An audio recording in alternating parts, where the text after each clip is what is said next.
Այսօր Կարմիր ուրբաթ է, ավագ շաբաթվա ամենածանր օրը։ Ուղղափառ եկեղեցին հիշում է Հիսուս Քրիստոսի խաչելությունը, խաչից իջեցումը եւ ուղարկավորումը։ Տաճարներում այսօր կկատարվի խաչից իջեցման կարգը։ Կարմիր ուրբաթին եկեղեցիներում պատարագ չի մատուցվում, քանի որ ավետարանի համաձայն մարդկության մեղքերից փրկելու համար Տերն իրեն զոհաբերեց։ Ծառայության ժամանակ կատարվում են թագավորական ժամերը, որոնց ժամանակ ընթերցվում է ավետարանը Տիրոջ տառապանքների մասին։ Հավատացյալներն այսօրը ձվերը կարմիր են ներկում, թխում են Պասկա, քանի որ ավետարանի համաձայն Հիսուս Քրիստոսի խաչելությունը տեղի ունեցավ հրեաների Պասեքի տոնին։ Սամեբայի մայր տաճարում կանցկացվի երեկոյան ժամերգություն եւ ժամը 14-ին դուրս կբերվի խաչից իջեցման սրբապատկերը, որտեղ ծառայությունը կկատարի պատրիարքական գահի տեղապահը։ Ինչ վերաբերում է Զատկի պատարագին, այն կանցկացնի Տեր Շիոն ուրբաթ օրը ժամը 23-ին Սիոնի պատրիարքական տաճարում։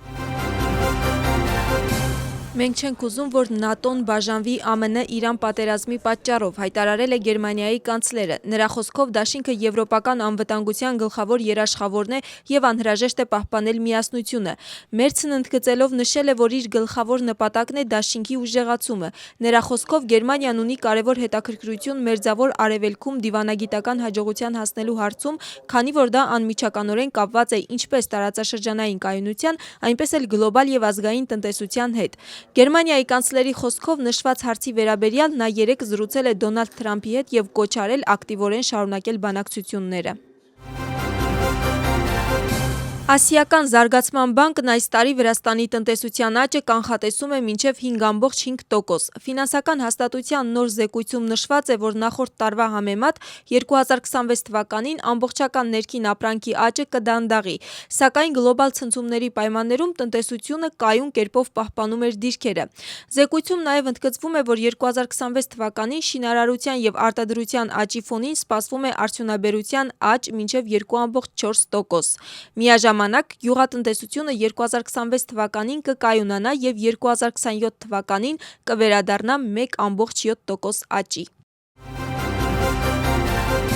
Դեղերի գների մասին է զրուցել խորհրդարանի առողջապահության հանձնաժողովի նախագահն առաջին ալիքի եթերում։ Նրա խոսքով դեղերի ռեֆերենտային գնագոյացման ծրագիրն աշխատում է եւ դրանում ընդգրկված դեղերի քանակը պետք է ավելացվի։ Նշվել է, որ անհրաժեշտ է ներկայացնել այնպիսի առաջարկություններ, որոնք կդարձնեն ցանկն ավելի բազմազան եւ գներն ավելի մատչելի բնակչության համար։ Իսրայելի վարչապետը կարգադրել է սկսել բանակցությունները Լիբանանի հետ։ Դրա հետ կապված հայտարարել է հենց Բենյամին Նեթանյահուն։ Լրատվամիջոցների տեղեկությամբ, չնայած ԱՄՆ-ի եւ Իրանի միջև երկշաբաթյա հրադադարի համաձայնությանը, Իսրայելը շարունակում է հարվածները Լիբանանի ուղղությամբ։ Բենյամին Նեթանյահուի խոսքով Հեզբոլլահի դեմ հարվածները կշարունակվեն այնքան ժամանակ, քանի դեռ Իսրայելի հյուսիսային բնակիչների համար լիարժեք անվտանգությունը չի վերականգնվել։ Երկշաբաթյա հրադադարի համաձայնագիրը եւ տարածաշրջանային անվտանգությունը քննարկել են Թուրքիայի եւ Իրանի նախագահները հեռախոսազրույցի ժամանակ։ Ռեջեփ Թայիփ Էրդողանը Փեզեշքիանին հայտնել է, որ Իրանի եւ Վաշինգտոնի միջև առաջիկա բանակցությունները պետք է օգտագործվեն կայուն խաղաղության եւ կայունության ապահովման համար։ Թուրքիայի հաղորդակցությունների վարչության հայտարարության համաձայն Էրդողանն ասել է, որ Թուրքիան այլ շահագրգիռ երկրների հետ միասին ինտենսիվ ջանքեր է գործադրել հրադադարի համաձայնության հասնելու գործընթացում։ Ռուսաստանի նախագահը հայտարարել է Ուկրաինայում Զատկի հրադադարի կիրառման մասին։ Տեղեկությունը տարածում է Կրեմլը։ Հրադադարը կլինի ապրիլի 11-ի ժամը 16-ից մինչև ապրիլի 12-ի օրվա վերջ։ Զուգահեռաբար Զելենսկին հայտարարում է, որ պատրաստ է համաչափ քայլեր ձեռնարկել։ Այս տարի Զատկի տոների առթիվ առաջարկել ենք հրադադար եւ համապատասխան կերպով կգործենք, հայտարարել է Վոլոդիմիր Զելենսկին։ ԱՄՆ-ի առաջին տիկինը կտրականապես հերքում է որևէ կապ Ջեֆրի Էփշտեյնի հետ։ Մելանիա Թրամփը Սպիտակ տանը արտակարգ հայտարարություն է արել եւ նշել, որ ոչինչ չգիտեր մահացած ֆինանսիստի հանցագործությունների մասին։ Մելանիա Թրամփը կոնգրեսին կոչ է արել ապահովել հարթակ, որտեղ Էփշտեյնի կողմից տուժած կանայք հնարավորություն կունենան ցուցմունք տալու։